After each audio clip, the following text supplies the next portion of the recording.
世间万物都离不开阳光的照耀，我们人体也是一样。《黄帝内经》中说道：阳气者，若天与日，失其所则折寿而不彰。明代著名医学家张景岳著曰：生杀之道，阴阳而已。阳来则物生，阳去则物死。也就是说，人的生命系于阳气，只有固护阳气，才能百病不生，人们才能拥有鲜活的生命力。而我们养生的重点就在于养护身体内的阳气。人体内的阳气在中医里又叫胃阳或胃气，这里的胃就是保卫的意思，具有温养内外、护卫肌表、抗御外邪、滋养腠理、开合汗孔等作用。人生活在天地之间，六淫邪气及大自然中的风、寒、暑、湿、燥、火，时时都在威胁着我们的健康。人体内阳气不足，病邪很容易侵入人体，而体内阳气充足的人能够抵挡外邪的入侵。所以，那些身患各种疑难杂病、重病或慢性病的人，基本上都是胃阳不固、腠理不密的，以致外来的各种邪气陆续占领人体，并日积月累而成。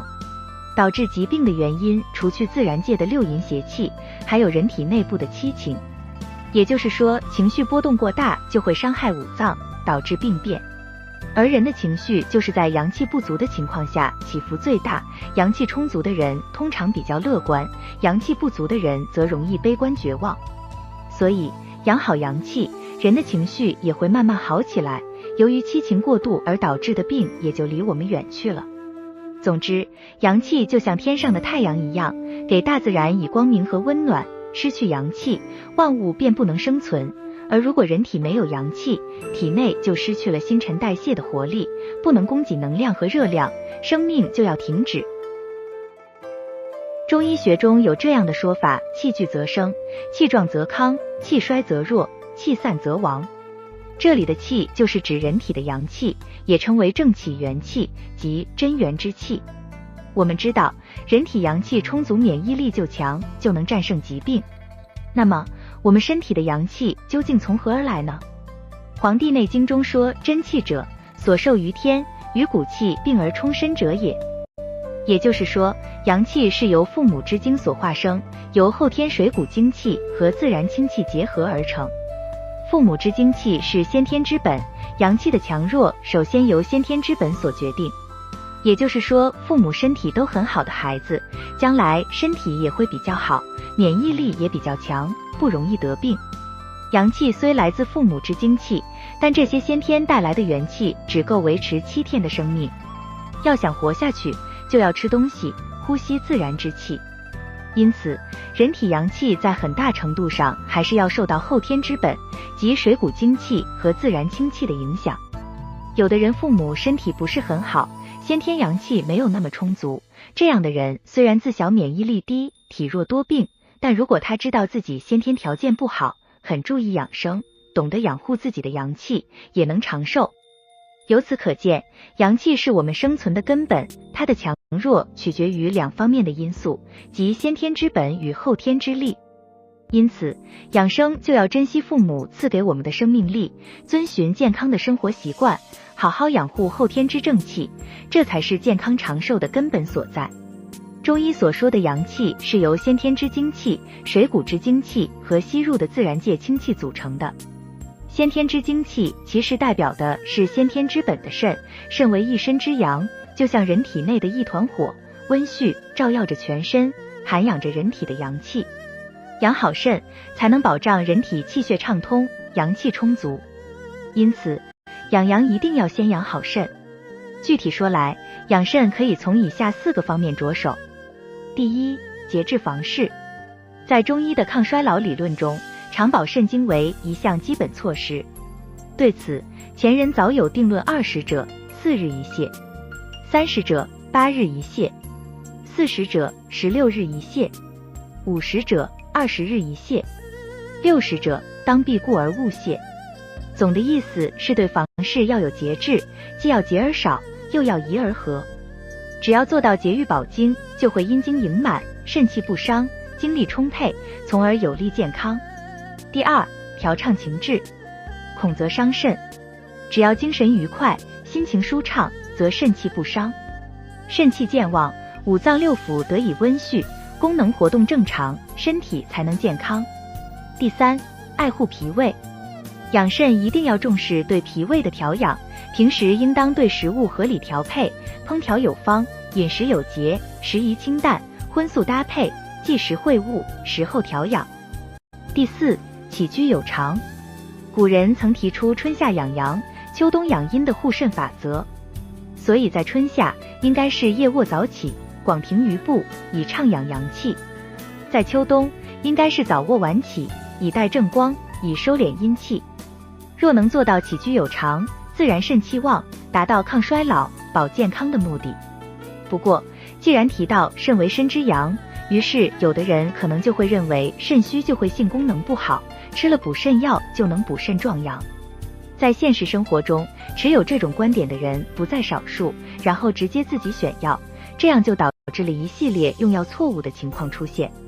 事实上，壮阳并没有这么简单，肾虚分为肾阴虚和肾阳虚的，只有了解辨别肾阳虚和肾阴虚，才会避免此种情况出现。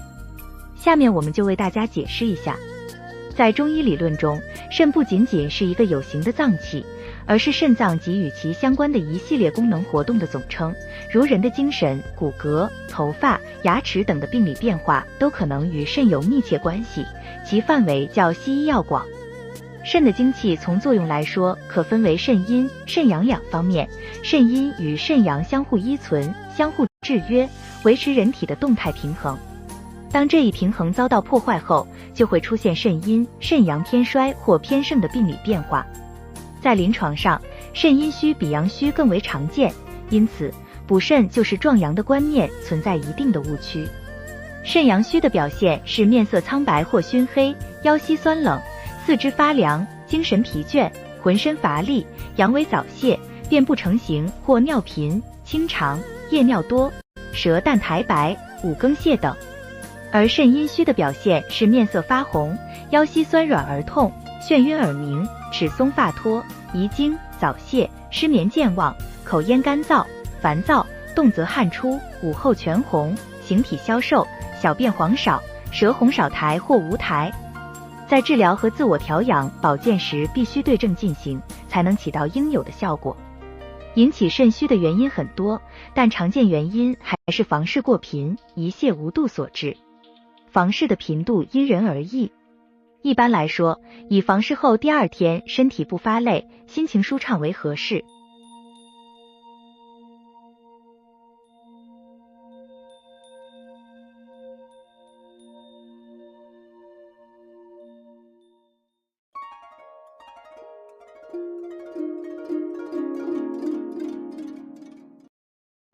中医认为，金属阳，主表；液属阴，亦称阴液。津液与血、汗、小便、泪、涕、唾等都有密切关系。津液在经脉、经络、脉管内，即为血液，故有津血同源之说。津液可转变为汗，可转变为小便，也可转变为唾液或泪液，如悲伤时嚎啕大哭之后，便会感觉口干舌燥，此时就是津液已经大伤。当人体津液不足时，就会出现口干、口渴、咽喉干燥等症状，这些现象都是由于伤了津液所出现的现象。即使不在炎热的夏季，出汗过多，也很容易出现上述症状。这时可以用玄麦菊甘汤沏水代茶饮用，可清热生津。如果体内的津液亏耗过多，就会致使气血两损。气血亏损同样也可致使津液不足。津液的增多与减少能直接影响体内的阴阳平衡，疾病也会由此而生。如发高烧的病人会出汗过多，及胃肠疾患者大吐大泻太过，都会因损伤津液而导致气血亏损。所以中医自古就有保津即保血、养血即可生津的养生说。津液源于饮食水谷，并通过脾、胃、小肠、大肠等消化吸收饮食水谷中的水分和营养而生成。张仲景就在《伤寒论》提出保胃气、存津液的养生原则。传统养生中还有漱津咽唾的方法。在一部养生名著中就提到津液频生在舌端，寻常漱咽下丹田。于中畅美无凝滞，百日功龄可驻颜，就是说每天坚持吞唾液，百后就可使人容颜润泽。脾胃与人的阳气有着密切的关系，人体内的阳气因脾胃而滋生，脾胃的功能正常运转，人体内的阳气才能生长并充实。因此，人是否懂得养生，还要重视养脾胃。下面4大保养脾胃的要诀要记牢：动为刚，素为常，酒少量，莫愁长。动为刚是指适当的运动可促进消化，增进食欲，使气血生化之源充足，精气神旺盛。因此，每个人都应根据自身的实际情况选择合适的运动方式和运动量，其中散步是一种和缓自然的体育活动，适合大多数人使用。素为常是指脾胃不好者平时以素食为主，要常吃蔬菜和水果，以满足机体需求和保持大便通畅。少吃有刺激性和难于消化的食物，如致硬、致黏、煎炸、油腻、辛辣性食品。素食主要包括植物蛋白、植物油及维生素的食物，如面粉、豆类及其制品、蔬菜、瓜果等。日常饮食应以淡食为主，少食致硬、致黏、煎炸、油腻、辛辣性食品，以免刺激脾胃。酒少量是指不要嗜酒无度，以免损伤脾胃。少量饮酒能刺激胃肠蠕动，以利消化，亦可畅通血脉，振奋精神，消除疲劳。但过量饮酒，脾胃必受其害，轻则腹胀不消，不思饮食，重则呕吐不止。故饮酒一定要适量。莫愁常指人的精神状况、情绪变化对脾胃亦有一定影响。中医认为思可伤脾，意指思虑过度，易伤脾胃。思虑过度可引起脾胃功能失衡，所以平时必须注意性格、情操及道德的修养，做到心胸豁达，待人和善，尽量避免不良情绪的刺激和干扰，经常保持稳定的心境和乐观的心态。